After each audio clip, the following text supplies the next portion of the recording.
You're listening to the ESO Network, your station for all things geek.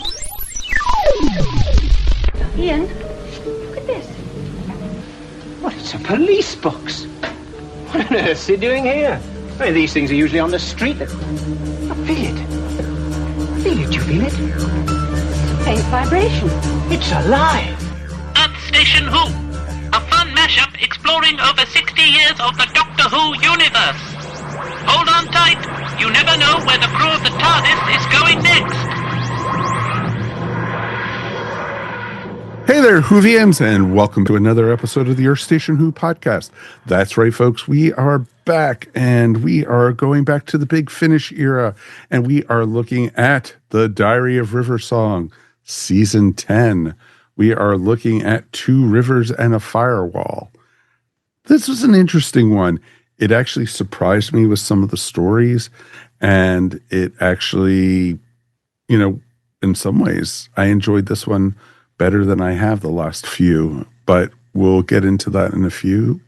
We have a great crew to talk about this, of course, as always. We have a guest with us. Let's welcome back to the show, Julie Filipek. Hey, everyone. It's been a long time. I know. You've missed the last couple river songs we've done, actually. I know. Life happens. Crazy. She has her own Doctor Who podcast now. She thinks, I'm too good for those ESW people. I don't need them. For folks who don't know you, though, you want to tell everyone about your podcast and about yourself? Yes. So I am a part of Watchers in the Fourth Dimension podcast. We are 3 Americans and a Brit. We are now 2 ladies and 2 guys. And we cover, I know, it's so great. And we cover Doctor Who from the beginning to whenever we get to the end, if there is an end. And we started with the very, very first episode of Doctor Who, and we have finished recording all the way through the 5th Doctor.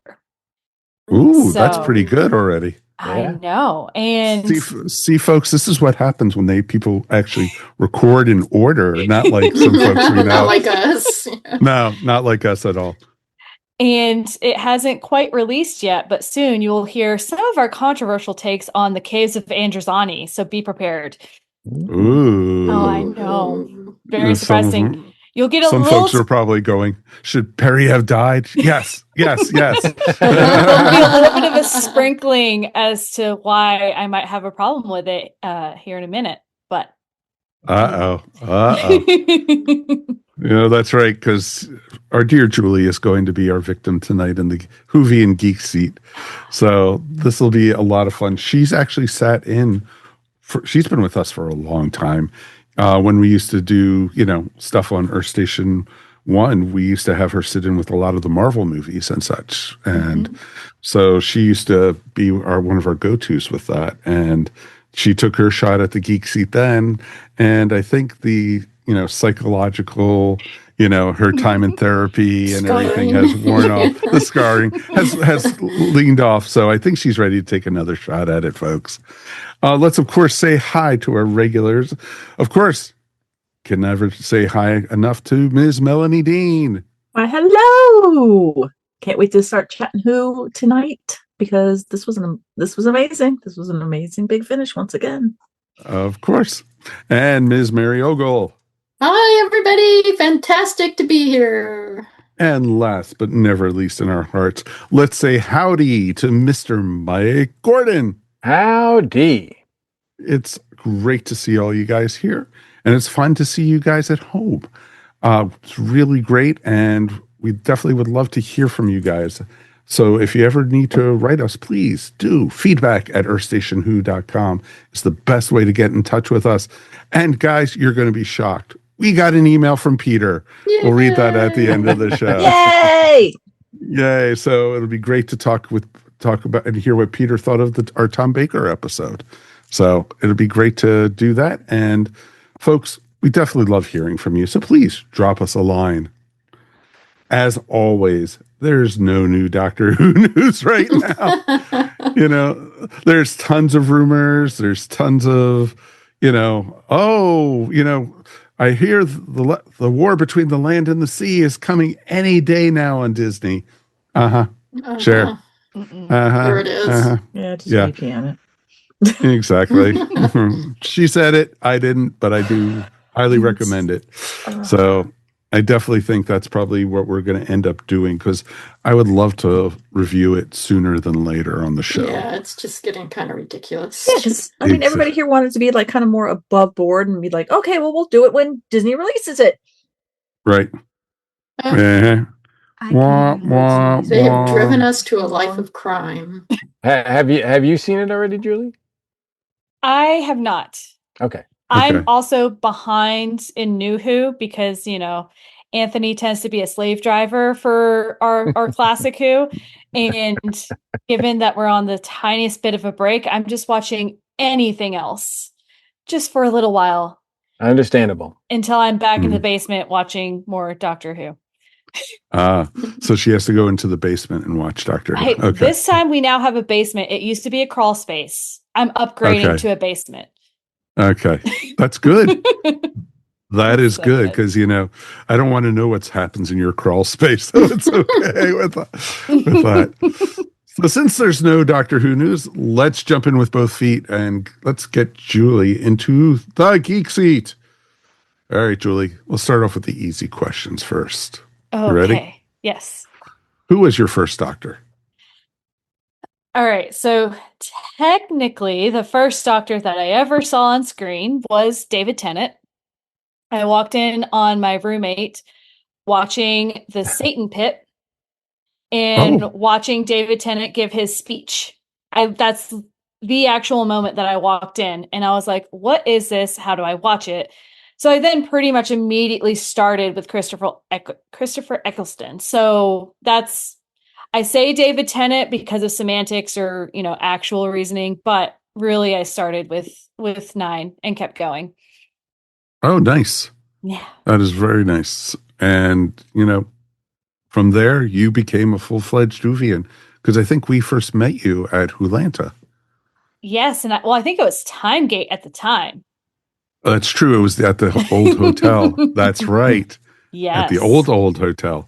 Because, Wholanta went through 3 different iterations and everything. But yes. And I remember I met you and your sister at the same time. Yes. So, and, I think you were almost sober. It was cool. So, almost being the key word there. Yeah, exactly. Which Doctor would you want to travel with?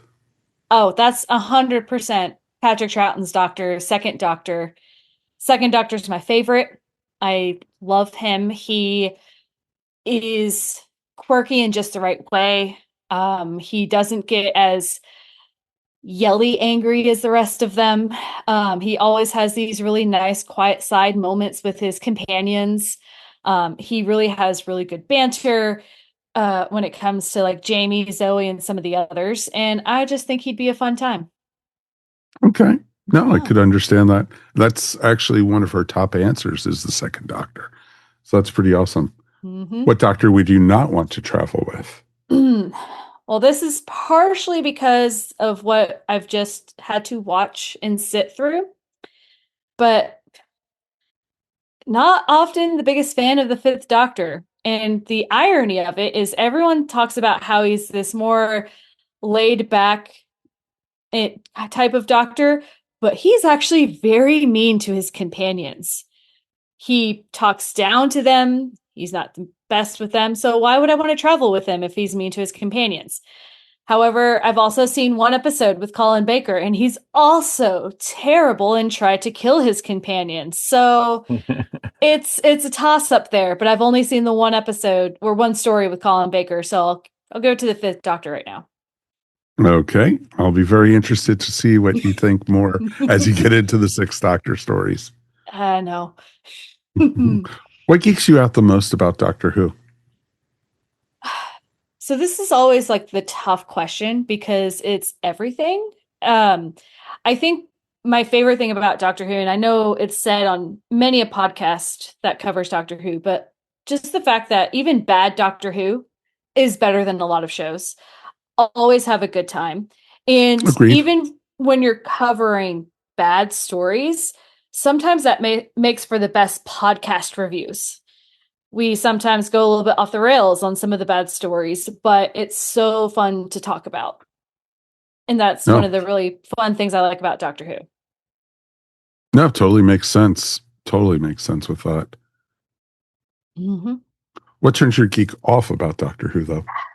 So I think it's oftentimes hearing some of the previous era's explanations as to why the show ended up being so male dominant. And well, let me explain why. Mr. Robert Holmes, admittedly really good at writing plot. However, admitted the fact that he couldn't write for women, so he just didn't put them in his stories. To the point where he had to actually, like, the directors would actually just step in and cast women in male roles because they were like, hey, this can just be any person whatsoever. So I just do get a little frustrated when Doctor Who starts making explanations as to why things were done at certain periods of time. And again, Robert Holmes, excellent director and excellent excellent writer.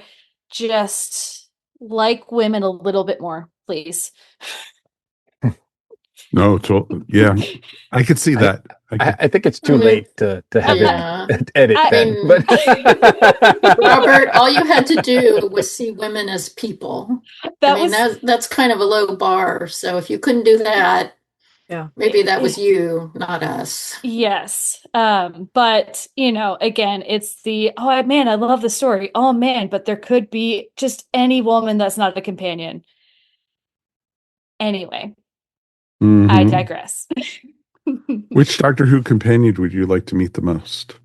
If anyone has ever listened to any episode of my podcast, they'll absolutely know that it's Jamie McCrimmon. Jamie is the best companion of all time. He is just, I love how he sticks up for everybody. He's very loyal to both the Doctor and any other companion that he's traveling with. He's willing to fight, but he also listens to the others. And what I really love about his character in general is the fact that there are oftentimes writers who say you can't have people of like past history characters because they're just not going to travel well with the Doctor. The reason why so many modern companions are just present day girls. And it's like, well, he was the perfect example of how you could take someone from history and just have them travel with the Doctor and have zero problems. Yep. Very much so. And, and it's Jamie, of course, inspired a lot of different future companions. And also, he also inspired Outlander. I was about to go there. I was about to say he inspired Diana to create Outlander, which is pretty awesome. I love Outlander, so it really fits in. Yes. Really. No, I think that's pretty awesome. Which Doctor Who villain would you want to meet the least? So I have kind of two answers for this one. And one is, and this is a problem that I have on my podcast, I often have two answers for everything. Anyway. I see a trend here. Yes, it is a trend. The nucleus from The Invisible Enemy, as I really don't like the idea of a human-sized prawn who wants to spawn everywhere. It was really gross. Also didn't help that like fiberglass was flying everywhere and everyone was breathing it in. But that one, just because it's gross. I wanted to take a shower after hearing about that. The next one is, and here's where my case of Androzani is going to slip in a little bit, is Sharez Jack. Really? From it, there's an underlying current of some very bad things, and I'm going to try not to like directly say it. But if he thought of me as he thought of Perry, I would not want to be there. Absolutely 100% bad things would happen. I could see that. So that's it. Definitely. What was your favorite Doctor Who geek out moment? So this was it was either Timegate or Wholanta. I can't remember which one it was. But I was walking around and I had I was wearing my I Am Sherlock t-shirt, and Colin Baker just stops me in the hallway so that he can read my t-shirt. And then he's like, "Oh my gosh, that's awesome." And I was like, even though I've never seen this doctor, I love that he just was like, "Oh man, this is awesome." And I was like, "This is a great moment. I love it." He's also, and that was, I think, the same one where he read one of his poems to everybody, and he's just the sweetest guy, loves all of his fans. So really enjoyed that. That is cool. Colin Baker is one of the nice folks I've ever met at a con. Mm-hmm. I was going to say, I have to, not to give you any sort of heads up for what you're about to experience with his doctor, but you'll find out that his doctor and him as a person are completely different. I've heard the rumor about that, right? It's hard to go this long without hearing certain things about certain doctors and certain personalities, but yeah, I'm bracing myself for it. It's easy to like Colin Baker. Not so much easy to like his doctor. He's great in Big Finish, though. Oh, so yes. after you make it through the TV series, go cleanse your palate with some Sixth Doctor Big Finish. Exactly. Okay. Suggested regularly to Anthony. He'll take you up on it. He definitely will. Oh yeah. Of course. What was your most disappointing Doctor Who Geek Out moment? That one's difficult because it's hard for me to pinpoint something that's really so disappointing to make it onto this list, right? I sometimes am just like, you know what, I'll just make this easy on myself and just say, you know, I don't like the fanboys when they say certain things, right? But that's not really a moment. I could again lean on to my Caves of Androzani, right? Because what was told to me is of being one of the best episodes, right? Often ranked in like the top 5, I think, of all time. And I was like, interesting, because I have a disagreement here for, again, certain undercurrents of what was going on with the main villain. And so that's like just sticking out in my head because it was so recent. But, you know, every time I've met anyone from the cast, they've always been wonderful. And I haven't really had a bad time at a con with any of these. So it's just a very tough question for me to answer. Okay. So I'm going to have a non-answer. It's your segment, dear. You're entitled to do whatever you want. So it's always a good day. What or who would you want to see on Doctor Who?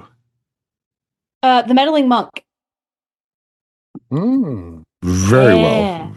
I loved the meddling monk. He was alluded to be another Time Lord. Obviously, it's really hard to really talk about that when it was so early in Doctor Who, and not all of the theories around there were there at the time. But I wanted him back. I thought he was a really fun,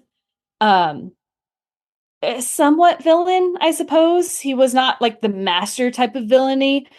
He was kind of a precursor to the master, but not as much so as the master was. So I just think that it would be a very good character to have a callback to.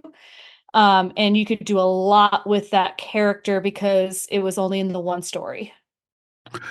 Give Big Finish a listen, because there's a ton of meddling monk stories in there, and we've actually. I think currently they're running a story under the Dark Gallifrey, where it's called the Meddling Monks, and it's different monks, meaning incarnations of monks, meaning like interacting with each other.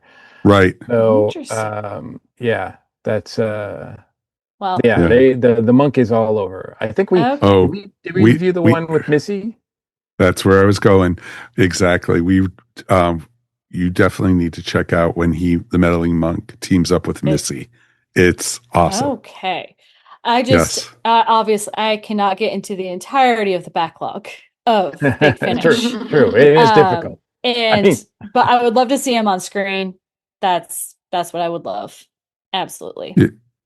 There's been rumors over the years about him possibly coming back some form or another for the TV. I think actually there was supposed to be a Meddling Monk story in the lost season of Colin Baker. So, and everything. So it's interesting to see what it could have been, as they like to say. So definitely, Julie, got some great news, my friend. You've made it through the Geek Seat twice. That's right. Woohoo! That's right. You're in the two-timer club now. Mr. Mike Gordon, tell the young lady what she's won. You have won a lifetime subscription to the ESO Network, the only streaming service with Doctor Who programming that won't have a price increase. Damn straight. Damn straight. So there you go. Yes. Julie, for those folks who want to hear your podcast, how can people find it? We are on pretty much all of the streaming places. I think we even have a YouTube channel, but we are Watchers in the Fourth Dimension on all of those platforms. I subscribe, folks. It's definitely fun to listen to and watch for those who do that kind of thing, because we have beautiful faces. That's right. There we go. So definitely check us out. Check them out. Plummeted. Well, we just lost half our audience. Our one viewer. Peter, come back, please, Peter. Thanks, guys. Let's take a quick break, and we'll be back in a minute, and we will be talking all about the Diary of River song, Two Rivers and a Firewall.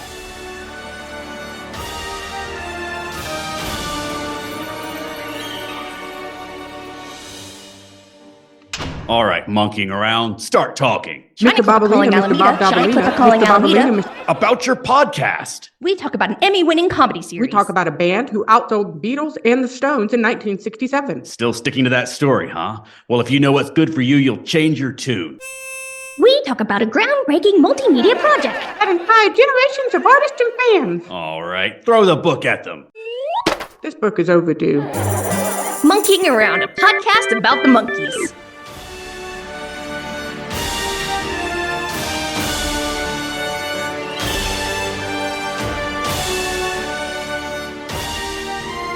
Hey there, welcome back to Earth Station Who. Now we're going back to, this one's already 3 years old. Yeah. And yeah, I know. And this Not one that we're behind or anything. Yeah. No. We were saying something about backlog. Yeah, exactly. Actually, now in August, it'll be 4 years old because this came out in August 2022. And it is the Diary of River Song Series 10, Two Rivers and a Firewall. The way we usually do this, we go story by story because there's 4 stories on this one. And we'll get started with the Two Rivers, and it's by Tim Foley. And initial thoughts. Let's start with Julie.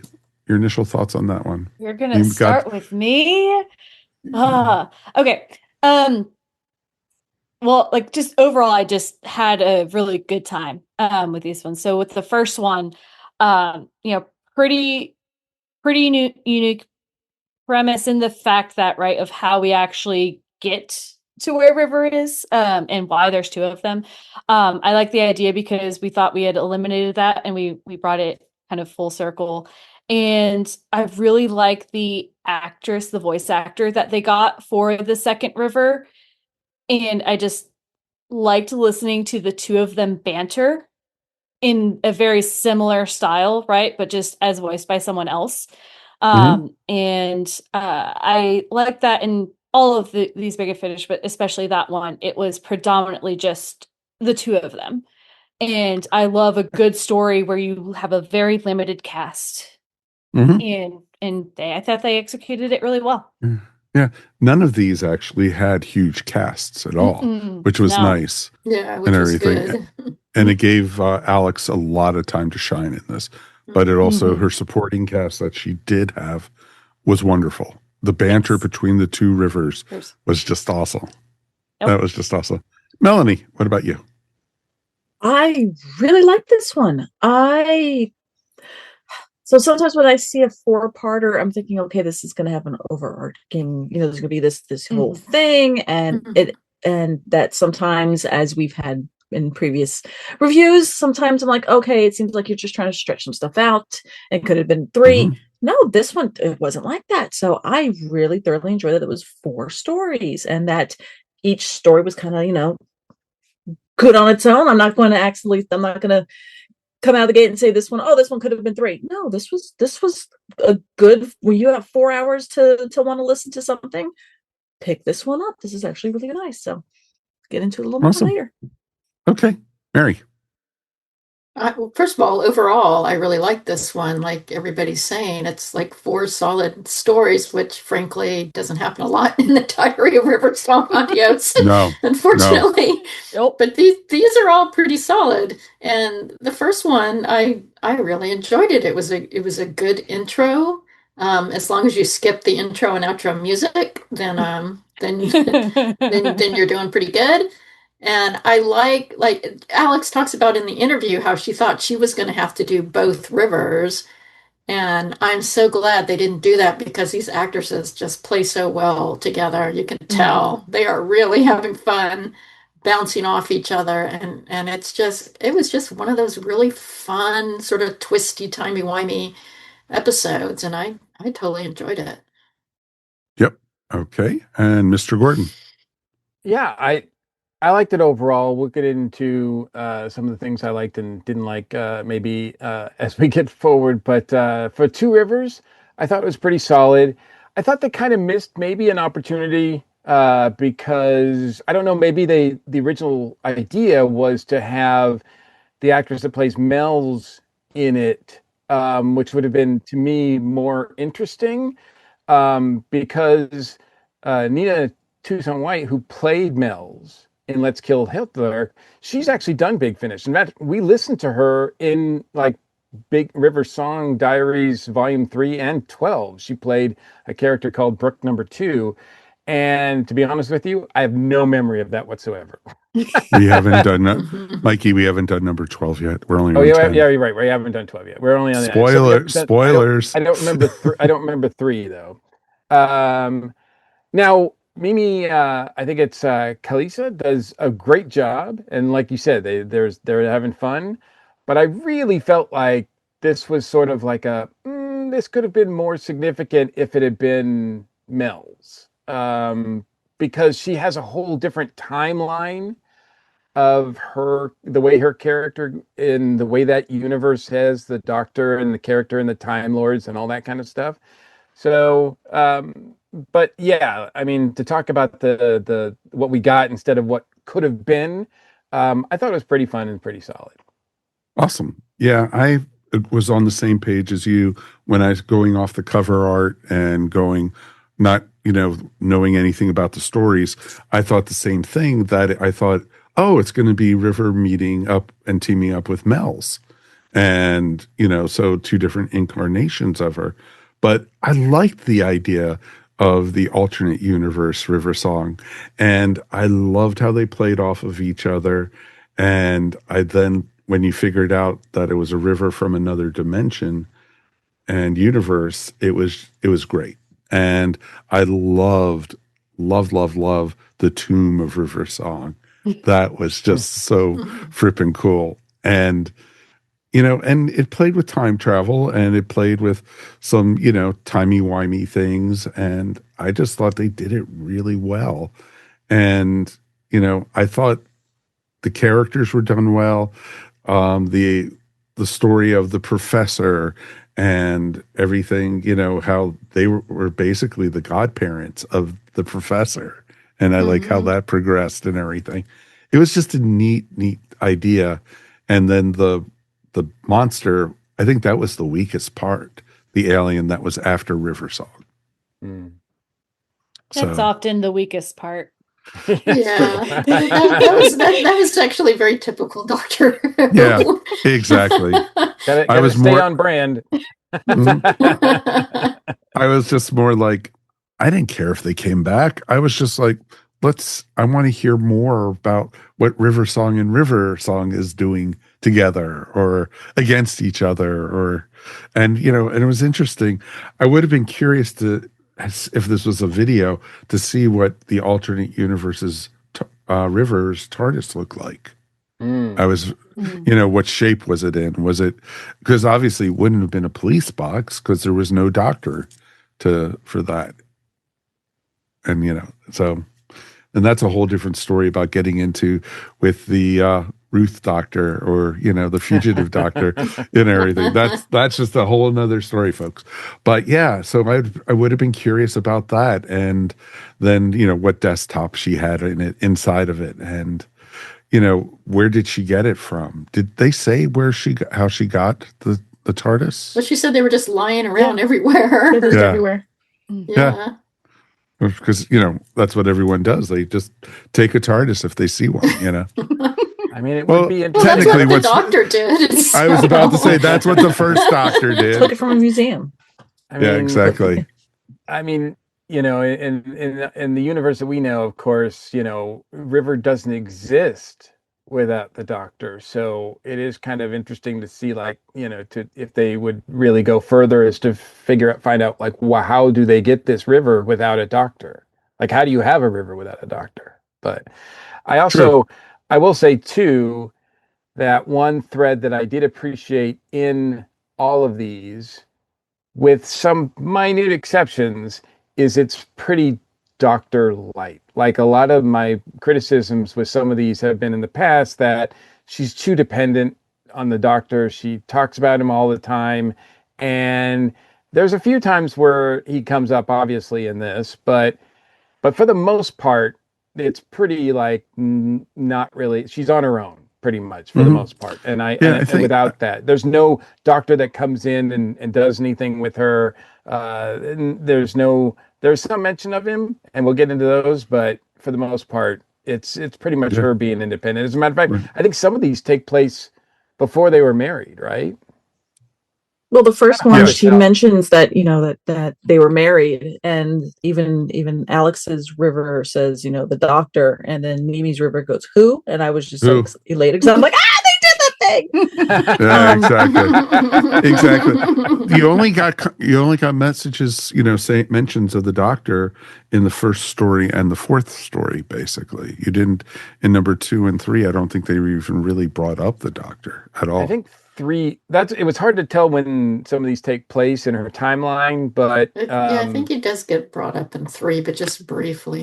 I was going to say, I think in one of them, I got the impression it happened before they got married, but I could be wrong about that. So. Right.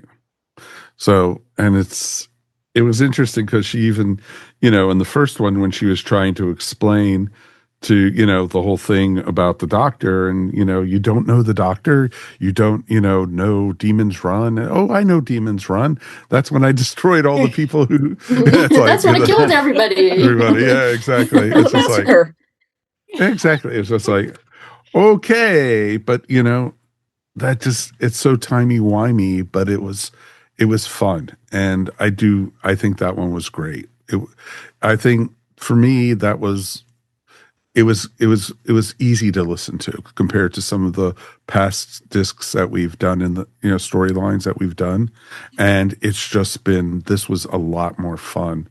And I think I had fun with this whole set. So that was what was fun about it. And I think we didn't forget too, that one did remind us that that River's goal was to kill the doctor. I mean, that was her whole thing. So that's how she was raised and trained. I think we kind of forget that, because it was, that story's over with, but she was not supposed to marry the doctor. Yeah. Actually, it's really fun that the other River says, after Alex is explaining that, the other River is like, and then you married him? I mean, she just sounds delighted. I know. And then I killed him. Yeah. So it's like, yeah. So it was, there was tons of fun. But yeah, that was interesting. And I was so glad they did it the way they did. Maybe in the future storyline with River, we will get to see a Mel's and a River crossover, but I still enjoyed this one. Should we go on to any final thoughts before we go on to number 2? Nope. Okay. This is Beauty on the Inside by Lizzie Hopley. And this was my least favorite of the four. And it was just it was very formulaic. You know, I pretty much figured out what was going on, you know, with, you know, either they were androids or they were clones or the nanobots. It's always the nanobots. Yeah. What were you guys' thoughts on this one? I really enjoyed this one, actually. Yeah, and I think it was because it was very Philip Hinchcliffe-y, you know, and I like the sort of horror, body horror type of things that Doctor Who does sometimes.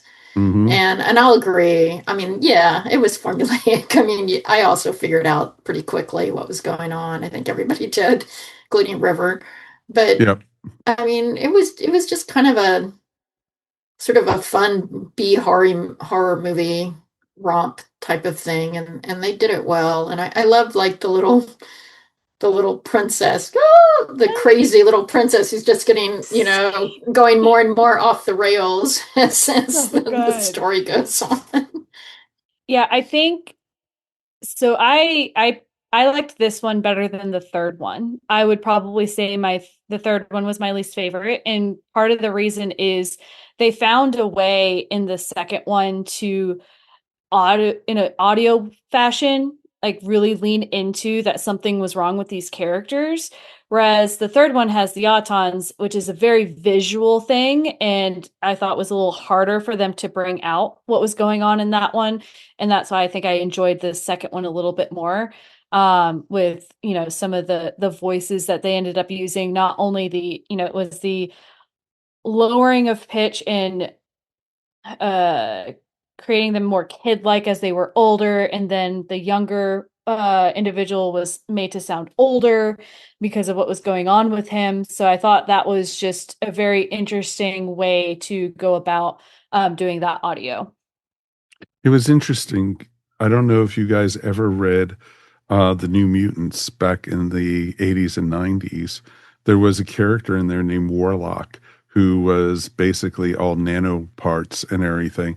And that's what I started picturing these folks looking like, you know, like not like Borg or anything, but more like, you know, they were literally all these moving parts and all these things and pieces like falling off of them, but they were thinking they were beautiful and, you know, eternal, you know, life and everything. It was, and that's what I kept on picturing it.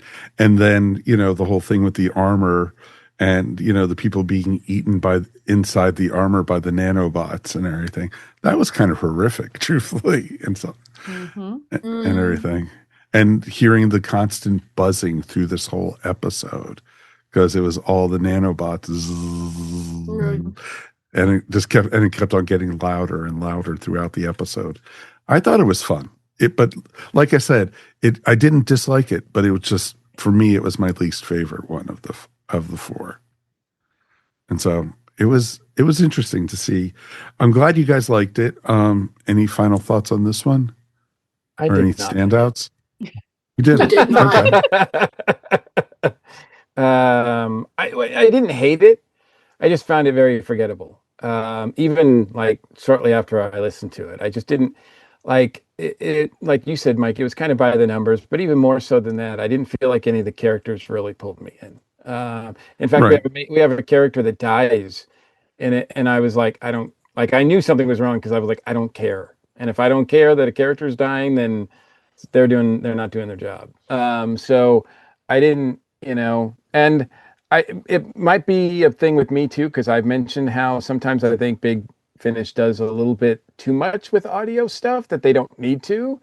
And there was kind of a little bit of that in this one. I thought like, oh, you guys don't really need to sell it that much with some of this stuff. It's just kind of annoying in my ears rather than anything else. But to be honest with you, I thought this one was by far, I actually like all the other three. And this one I just thought was just there. Okay. No, that's fair. You kind of was like a little buzzing in your ear, Mike. Yeah. Get that Get that out. I like this one a lot more than Mikey, but I would say that like this is my second favorite because I really, really like the story. But I agree that with the family, I got tired of the auto tuning of their voices, and I was like, please, no. Are we singing? What's going on here? No, no, no, no, no, no. But I did love how just off the rails that one child was. Yeah, because she would just sort of waltz in and say something totally unhinged, and then waltz out again. I really enjoyed that. But I did like that. That what the doctor. I can't remember his name, but how he ended up being the farmer's son. I did like that. I was like, oh, this is going to be sad. And that he's like, and that, she's the one that's saying, no, that was your grandfather who first started this. And it's like, almost like this passed down heirloom kind of thing of we're going to get our revenge. And this is how we're going to do it. I mean, yeah, formulaic, sure. But I really did enjoy this one. Oh, understandable. And it's like, well, if he dies, it's tied into his bio signature, and that if he dies, the whole planet gets basically eaten by the nanobots or whatever. And it was just like, oh, again, pretty much. Just put him into the future. He's fine, right? Does he have to be on? Exactly. No. So, all right. Black Friday by Lauren Mooney and Stuart Pringle. The Return of the Autons. So, or as my wife, she was listening to me with that one. She was like, a planet full of shopping? Oh. He was the right demographic for that guy. Hey, maybe that's why I didn't really, fall in love with this one, because I don't have that love of shopping. Not like Gene is not there. I like this one a lot, actually. At first, I thought I was getting some vibes from it reminded me of the same tone of The Girl Who Waited, because we just reviewed that a little while ago. And there's some similar, the way it starts, it's sort of similar about there's a character that's trying to going under the radar and trying to get away from the robots and stuff like that. And then when we find out that it's Autons, I was like, oh, cool. Because the Autons aren't used very much, and they're certainly not used much in audio because they don't talk. No. So they had to kind of create this thing with the Autons. To Julie's point, they kind of get around it, but it doesn't. I gave them a pass just because I was really excited. I thought this was a great use of the Autons, especially since even River mentions that she met an Auton version of her dad in episodes in the past. So, and the thing that really clinched me was that Mikhail was played by Paul Baisley, who I just love. He's a great character actor. He's on a show called Miss Scarlet that I watch on PBS, and he was in Pirates of the Caribbean as one of the pirates there. You've seen him in other things maybe, but anyway, I was really sold by his character, and I actually felt really I felt for his character, that he was kind of torn, and that really worked for me. So the premise was fun. It's sort of whether it's Chopping Mall or Dawn of the Dead, you put a horror story in a mall and it just sort of works for me. So I like this one a lot. No, I agree with that. And I agree what you said, Mikey, because it was wait a minute, Rory was the Auton, Rory the Roman, and it was an interesting storyline. And as soon as they introduced Mikhail, I was like, he's an Auton. He totally is, being the only survivor on this planet. Mm-hmm. And it was too easy to put two and two together with it. But I enjoyed it, and I liked the interaction between River and him. I thought that was really well. And then, him using the other Auton as a coat rack was just classic. Yeah, that was funny. I have to say, because you mentioned it too, about, Rory being an Auton, I can't, I'm sad to say, I can't remember how they got out of that. They recreated the universe at the second Big Bang. Right. That's right. Yeah. Okay. And, After they reboot the universe. Gotcha. Because I was like, how did they get around that? And I was like, okay. Because Doctor Who. Yeah. That's Okay. the best way. Okay, gotcha. Yes. And so, no, I thought it was interesting. Mel, what's your thoughts? At first, I wanted to strangle him because I was like, "What is wrong with you, you ninny?" So I was just like, because every other bit he was, he was sure of himself, and then would just run in fear. just I don't know. But then again, I mean, I think that really made River show off how strong a character she is, and I just did enjoy how she was. I think she was like almost evil. She's like, "Okay, you first. Okay, now we're gonna go here. You first." But I really liked how you could tell that she was thinking there's more foot here, especially when they needed to fix the machine to the little transport the thing, and how she was just kind of telling him, "No, now how would you do this? And what are you gonna do?" And that he kind of just kept prodding him. No, I really enjoyed this one, and I was happy again that we were seeing the Autons again. Sure. And that one, to be able to do that in an audio version was kind of, as everyone kind of already said, was like, you would think that would be tricky, but it really did work. And and as somebody who's gone to Disney to see the corpse flower actually bloom and enjoy the smell, when they said that there was a corpse flower there and they weren't making it and talking about them, like, what is it actually? Did you actually enjoy the smell? God's no! They actually did smell. It smelled like rotting meat. But course. It was neat. It was neat to experience that. Right. But because I had that opportunity, and they're not saying anything about it. I'm going, it's just not blooming. Wait, what? Oh, what? I'm like, it's plastic. Oh, guys, you need to run. So go enjoy it. Yeah, especially when River realized that all the flowers were plastic, and then they were lashing out. That was awesome. I'm glad they did not give voices to the Autons, or they didn't have in the main office the nesting consciousness, and it was like like they would do something in Big Finish or something like that. Weird echo effect. Yeah, exactly. Yeah, exactly. She sounded like she sounded good. Like she didn't sound like like she has in the past. Yeah, exactly. So yeah, I like this one. I enjoyed it, and like I said, all of these moved real quick. I didn't feel like I was like watching paint dry, type thing. Oh yeah, and so it was and enjoyable. It definitely was. This is actually my least favorite one. And I mean, I still liked it. I'm just saying it's my least favorite of the four. And I kept trying to figure out why. And I think part of it is just bias of where we are in the world now. Because Mikhail came across as very tech bro-y to me, kind of billionaire coded. I mean, he uses his genius to build this giant shopping mall. And it just, I felt that it kind of icked me out a bit. You mean him being handsome and that we should cuddle by the fire? That part kind of icky. Yeah. I was like, we're going, yep, let's go. I don't know. For me, this was my least favorite, and part of it was the Auton thing. I don't know that I disagree. I think they did fine with Autons. I just probably wouldn't have chosen Autons for an audio story in general. But I do appreciate how they went about it.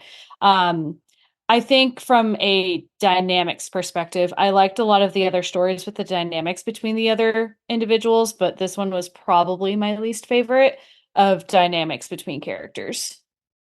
Oh, fair enough. That's just me. Okay. No, that's why we had you on, to give the countering opinion on this one. Yeah. There we go. All right. Last one, Firewall by Barnaby K. This was awesome. It took me about 3 minutes, and then I put 2 and 2 together, and I realized this was River inside the computer. Mm-hmm. This is the first time we've actually done a story with her after she died. Yeah, this is it seems like it's just another episode, but then you realize that this is the first story that we've ever had that takes place after her death. And so in the library. Yep. It's a big deal. But I think they pulled it off, and I think they pulled it off really well, actually, because I had a lot of fun with this one. Everything from her being attacked by Cylons, old school Battlestar Galactica Cylons in the beginning.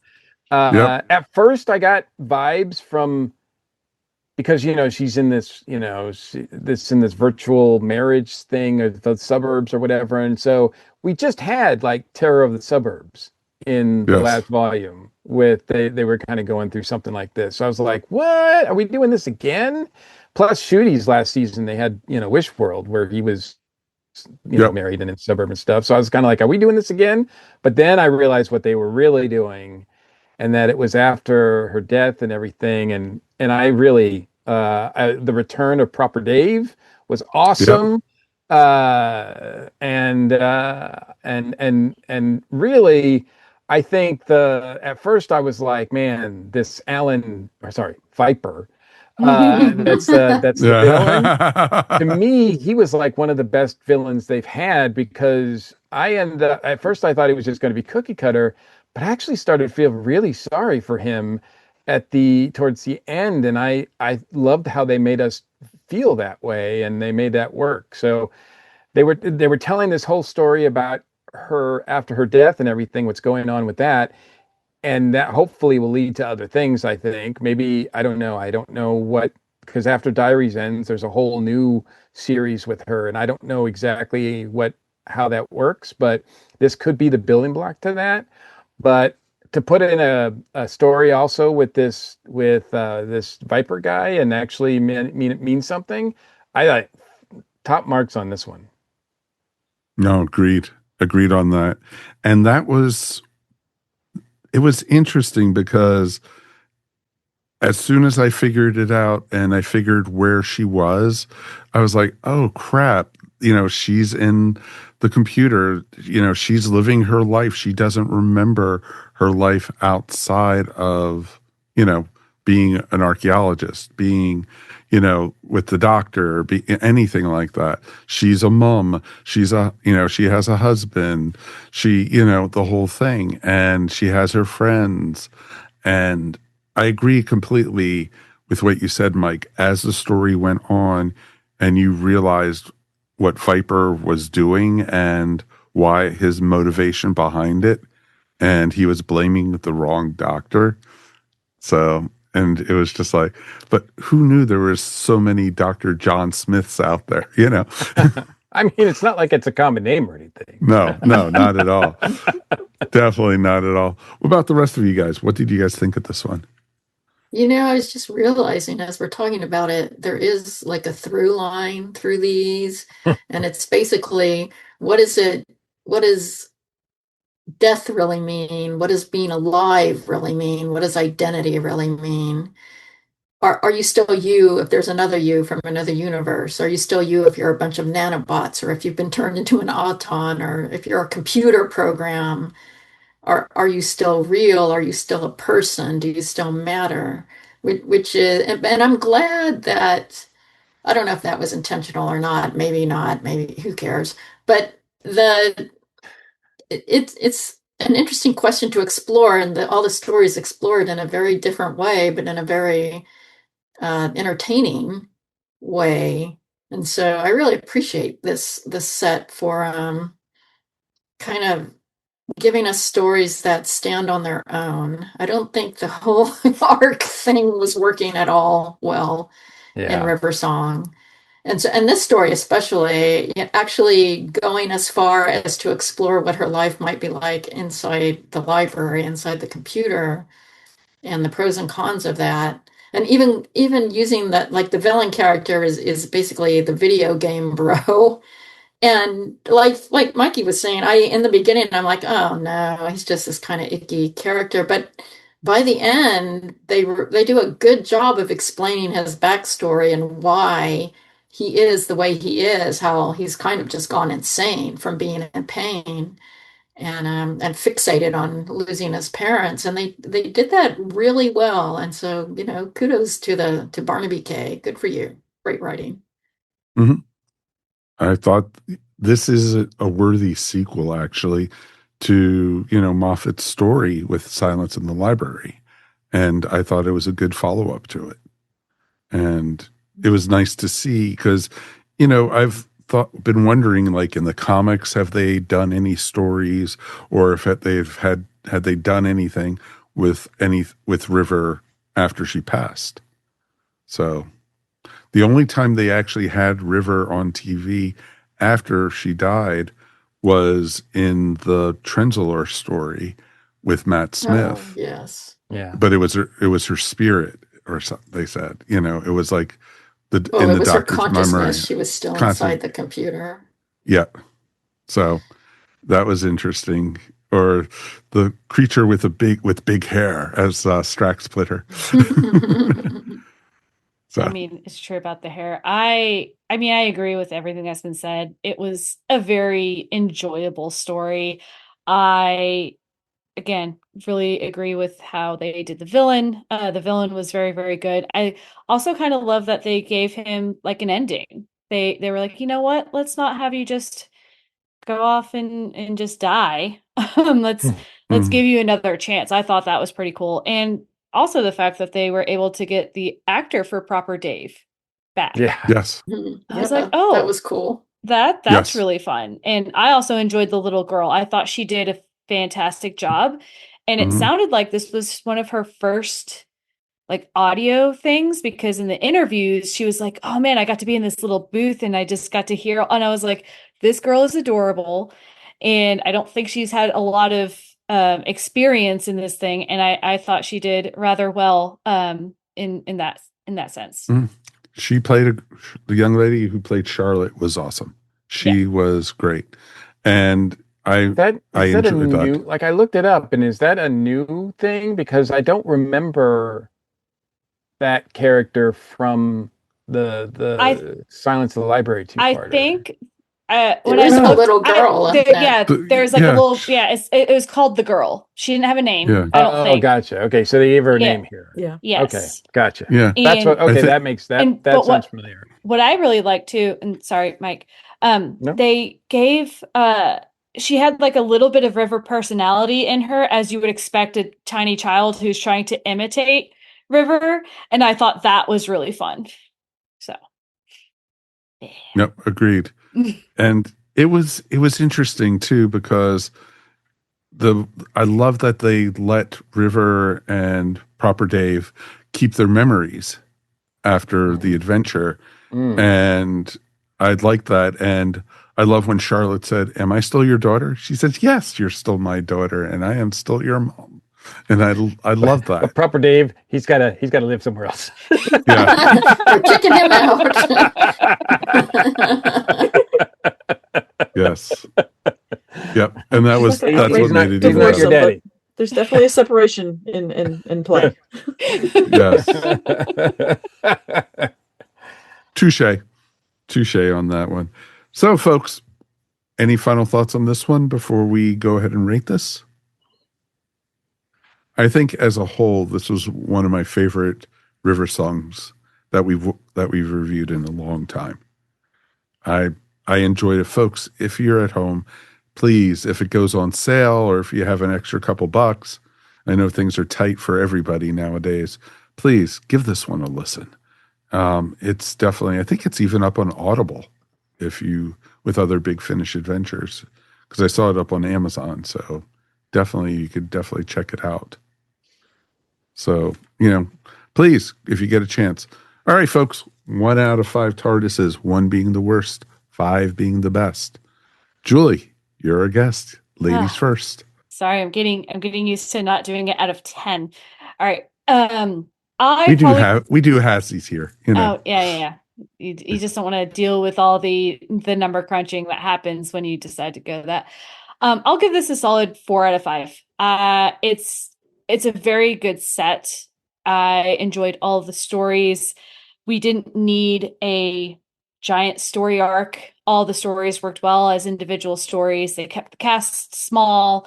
Per usual, I think Big Finish does a good job with the audio.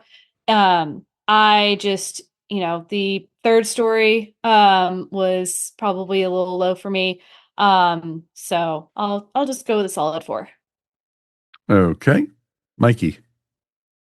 Yeah, I'm going to go for. By the way, I was looking it up too. I just wanted to make sure I gave him because the guy who played Viper he also played Alan and Alan and Viper, and he also was doing I think the virtual character too, and and it was both by Jason Forbes, who I thought was just. I didn't know that was the same voice. I thought it was really cool that he was both, and I guess it's the first of many Big Finish. So I look forward to hopefully hearing him again. So I love how the virus's name was Mal for malware. Yeah, I yeah. love that. No, yeah, I think he did that voice too. I think. Yeah. So, He did. He did. So yeah, he did the voice of Alan, Viper, and Mal. So I was like, wow, that's the same guy. Excellent. Yep. Well done on his part. But I think this is a 4. And even though like a couple stories I would probably rate more to 3s, but that last story, the way it ends, is such a great way to further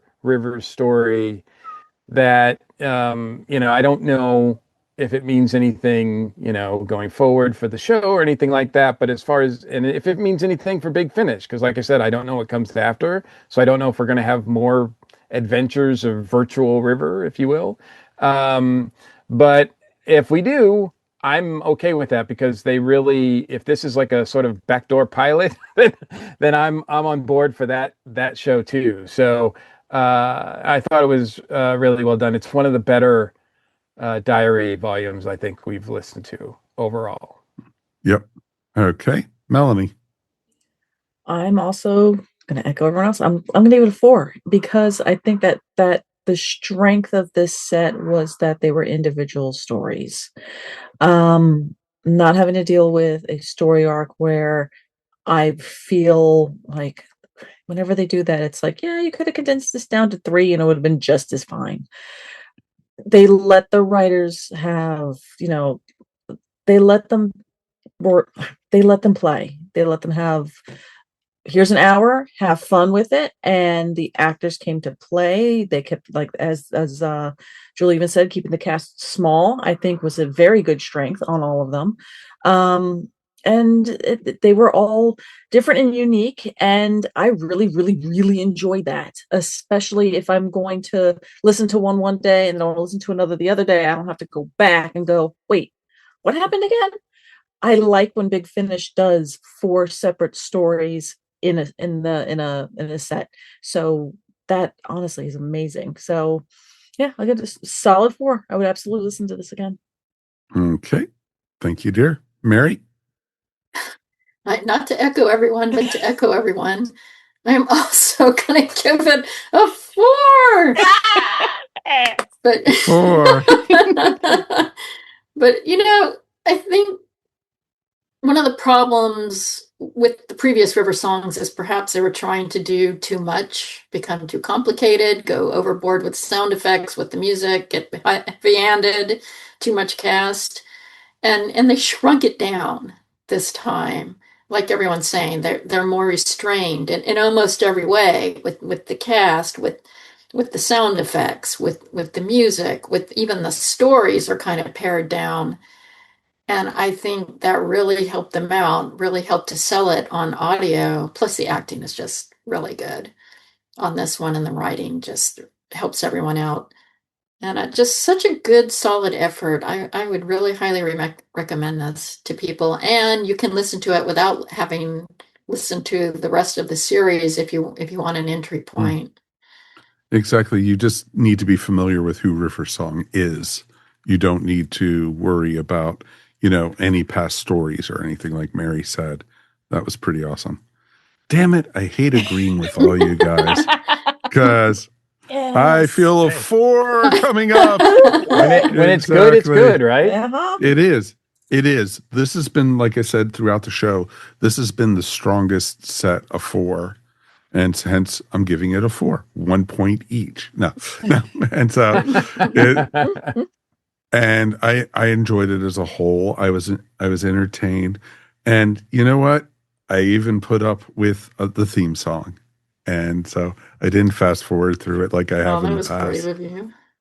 Yeah, but I loved it in the last story where they said when Charlotte said, "Are we going to have our own theme song?" Why, yes, we are. Yes. Best call out. They knew, absolutely knew. That they was leaned just into awesome. I loved it. I was like, yes, they nailed the landing on this one. Exactly. So I loved it. It was great, and I highly do recommend this one to everybody. And, you know, like Mike said, I'll be curious to see what they do now because we have 2 more of these sets for the initial series. So we should get that, you know, in the next year or 2. We'll get to those, you know. So, you know, because there's so much stuff we want to review. But definitely, folks, we definitely would love to hear from you guys at home. What did you guys think of it? You know, did you enjoy it? Did you not? Did it touch you? We definitely would love to hear feedback at our station. Who is the best way to do that? Speaking of mail and getting in touch with us, our buddy Peter Manis, he wrote us again. And by the way, thank you, Peter, for sitting in with us at Pensacon. We appreciate it. You know, got to be on a Doctor Who panel for the first time. So it was very awesome. Yes. So it was great to actually meet in person, and it was fun talking all about the Doctor with you. He wrote, "Hi, Mike. Really enjoyed this episode of on Tom Baker. He was my first Doctor, but it was so long ago, I can't remember which episode."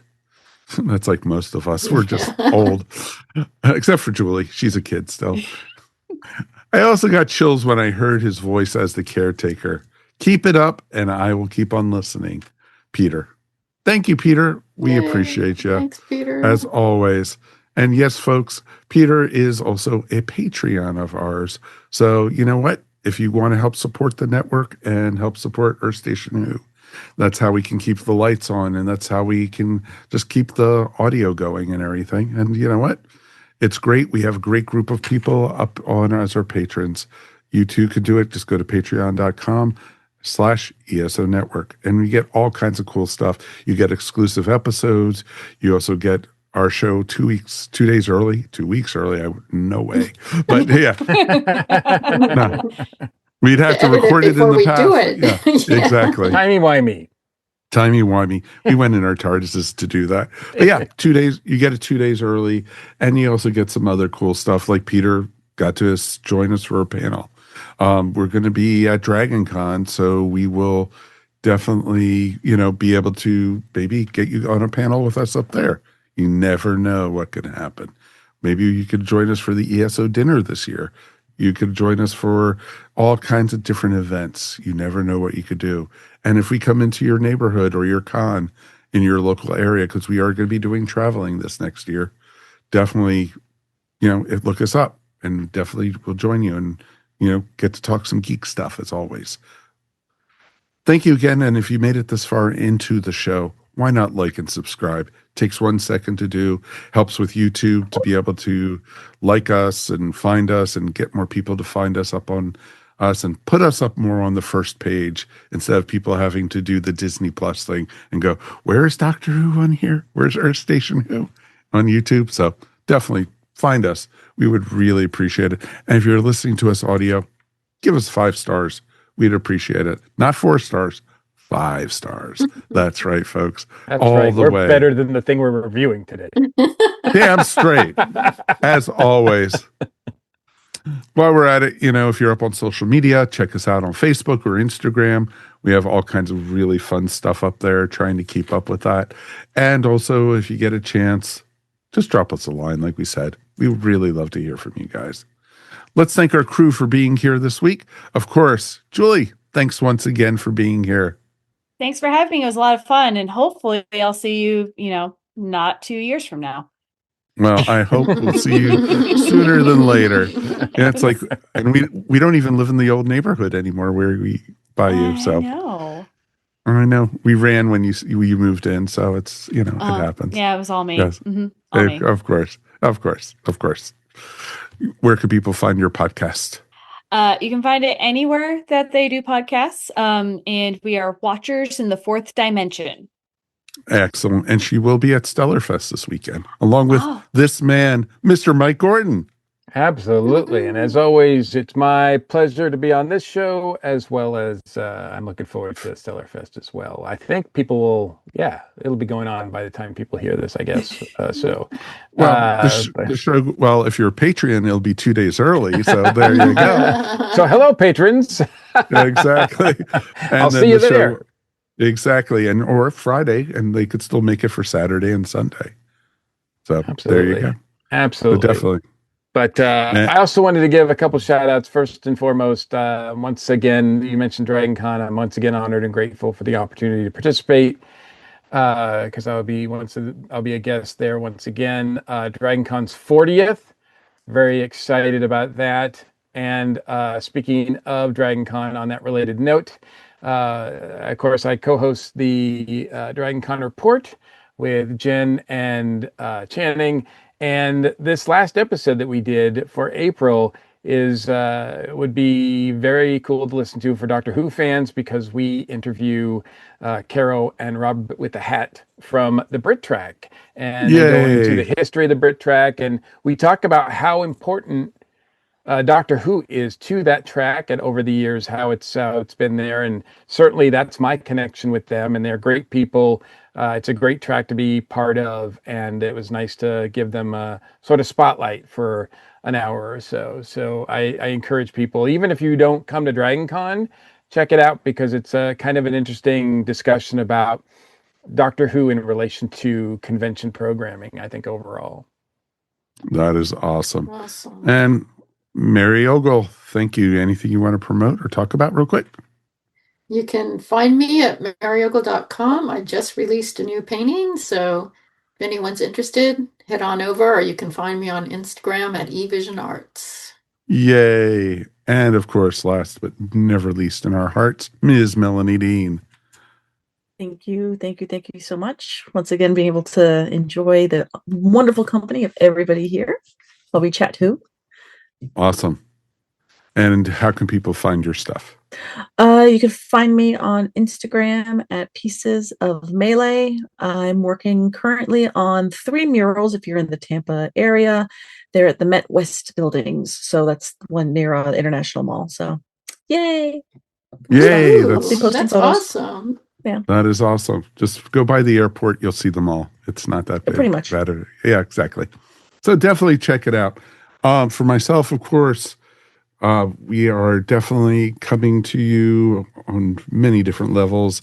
And my other podcast that I'm producing currently, Tales from Hollywoodland, this week, we had just done an episode on Johnny Carson, which is a lot of fun to talk about.